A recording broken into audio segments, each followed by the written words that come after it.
नमस्कार दोस्तों। आज का जो हमारा लेक्चर है वो है क्यूबिक इक्वेशन के बारे में। क्यूबिक इक्वेशन का मतलब होता है त्रिघात समीकरण। जो तीन घात, त्रिघात समीकरण का मतलब होता है तीन घात। ऐसे समीकरण जिसमें बड़ी से बड़ी घात तीन हो उसे त्रिघात समीकरण कहते हैं। त्रिघात समीकरण। इससे पहले जिस समीकरण का नाम हमने सुना हुआ है वो है द्विघात समीकरण, और उससे जुड़ी जो विधि है वो भी पढ़ी है, श्रीधराचार्य विधि या श्रीधराचार्य सूत्र। तो त्रिघात समीकरण जो होता है वो ऐसा होता है जिसमें तीन घात आती है बड़ी से बड़ी। समीकरण कुछ इस रूप में दिखता है: A X square plus B X square plus C X plus D. ये एक त्रिघात समीकरण होती है। तीन घात का सबसे बड़ा पद होता है। इस तरीके से इस समीकरण को अगर हम हल करें तो एक्स के तीन मान आएंगे, क्योंकि तीन घात समीकरण है। और हमने बहुपदों के जो नियम है वो पढ़े हैं कि जितनी घात का बहुपद होता है उसके उतने मूल होते हैं, वो चाहे वास्तविक हो वो चाहे काल्पनिक हो। अगर अल्फा बीटा डेल्टा नाम दे रहे हैं तो तीन मूल होंगे। ये तीनों मूल हमें पता करने हैं कि ये तीन मूल कितने। तो त्रिघात समीकरण, अब एक क्वेश्चन हमारे दिमाग में आता है कि जब द्विघात समीकरण थे तो श्रीधराचार्य विधि जो थी उसका इस्तेमाल करके या श्रीधराचार्य सूत्र जो है उसका इस्तेमाल करके आप हल कर पाते थे। तो क्वेश्चन ये बनता है कि जैसे त्रिघात समीकरण थी, क्या जैसे द्विघात समीकरण का फॉर्मूला है श्रीधराचार्य, वैसे ही क्या कोई त्रिघात समीकरण का भी फॉर्मूला हो सकता है कि तीन घात का समीकरण है, उसमें मान रखो सॉल्व हो जाएगा? तो उसका जवाब है बिल्कुल हाँ है, जिसका नाम है कार्डेनो फॉर्मूला। कार्डेनो फॉर्मूला जो है वो तीन घात का एक फॉर्मूला है जिसमें आप सीधा मान रखिए, आपका आंसर आ जाएगा। डायरेक्ट आपको अंक मान रखना है, ए बी सी डी जो आपके पास है इनके मान रखिए, सीधा रखिए, सॉल्व कर लीजिए, तीनों आंसर आपको मिल जाएंगे। लेकिन एक बड़ी प्रॉब्लम इसके साथ है कि जो कार्डेनो फॉर्मूला है वो काफी लंबा है, लंबा फॉर्मूला है। अब इतना बड़ा फॉर्मूला है कि वो याद रख पाना बड़ा मुश्किल है। तो फॉर्मूला याद करने के बजाय एक दूसरा तरीका हो रहा है, क्यों हम फॉर्मूला याद करें, बजाय विधि समझ लें कि कार्डेनो ने कौन सी विधि से मान निकाला था। कार्डोने ने कौन सी विधि अपनाई थी, वही विधि हम अपना लेते हैं, क्योंकि विधि को याद रखना ज्यादा आसान है बजाय किसी सूत्र को याद रखना। तो हम यहाँ पे कार्डेनो फॉर्मूला ना करके कार्डेनो मेथड करने वाले हैं। देखिए मैंने नाम लिखा हुआ है, मैंने कार्डेनो फॉर्मूला नहीं लिखा, मैंने लिखा कार्डेनो मेथड। हम वो मेथड पढ़ने वाले हैं जिससे कार्डेनो ने द्विघात समीकरण को सॉल्व किया था। ठीक है, चलिए आइए बात करते हैं कार्डेनो फॉर्मूले की, सॉरी कार्डेनो विधि की बात करते हैं।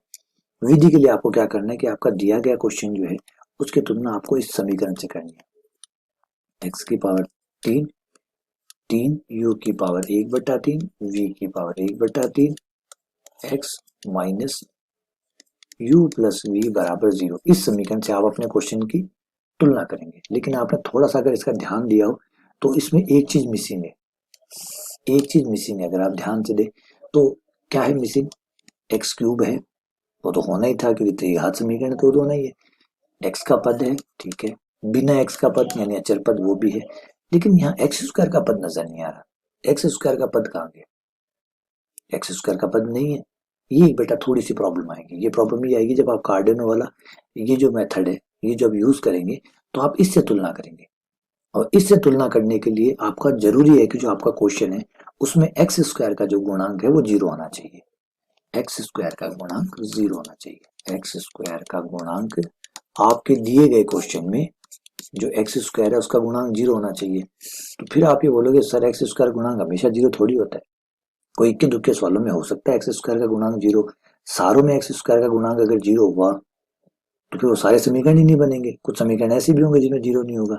तो फिर इसका मतलब कार्डेनो जो मेथड है, कार्डेनो जो विधि है, क्या वो सारे सवालों पे काम नहीं करेगी? हर तीन घात के समीकरण पे काम नहीं करेगी? तो जवाब है बिल्कुल, हर तीन घात के समीकरण पे कार्डेनो विधि काम करेगी। कार्डेनो विधि चाहे जैसा सवाल हो सब पे काम करती है। तो मैं कभी तो कह रहा हूँ सब पे काम करती है, कभी मैं कह रहा हूँ समीकरण ऐसा होना चाहिए।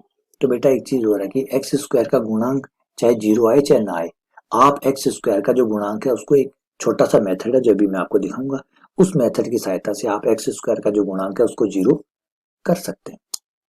अभी जैसे जैसे हम सॉल्व में आगे बढ़ेंगे मैं आपको दिखाता जाऊंगा, बड़ा ही आसान तरीका है।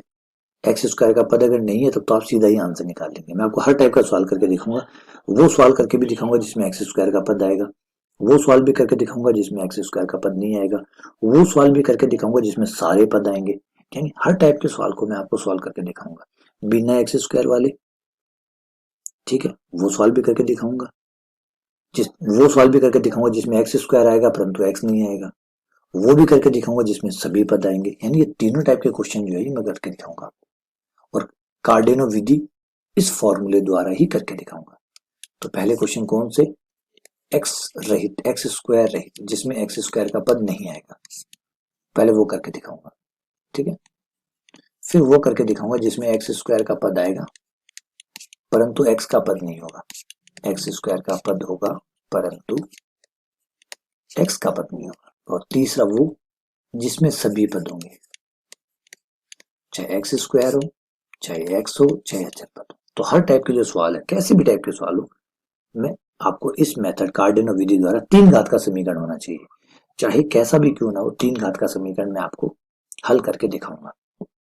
वापस आता हूं मैं कार्डन समीकरण के ऊपर। इस समीकरण को आप कार्डन समीकरण कह सकते हैं। एक्स की पावर 3 माइनस 3 यू की पावर 3 वी की power 1/3 x minus u plus v बराबर 0। अब आपके दिमाग में ये चल रहा होगा कि सर ऐसे अजीब समीकरण क्यों मानी। बेटा अजीब समीकरण नहीं है, बड़ी कमाल के समीकरण है।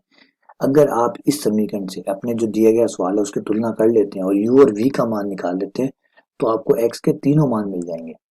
x का पहला मान जो होगा, पहला मूल, वो इस तरीके से मिल जाएगा u की पावर 1/3 प्लस v की पावर 1/3। इससे आपको पहला मूल मिल जाएगा।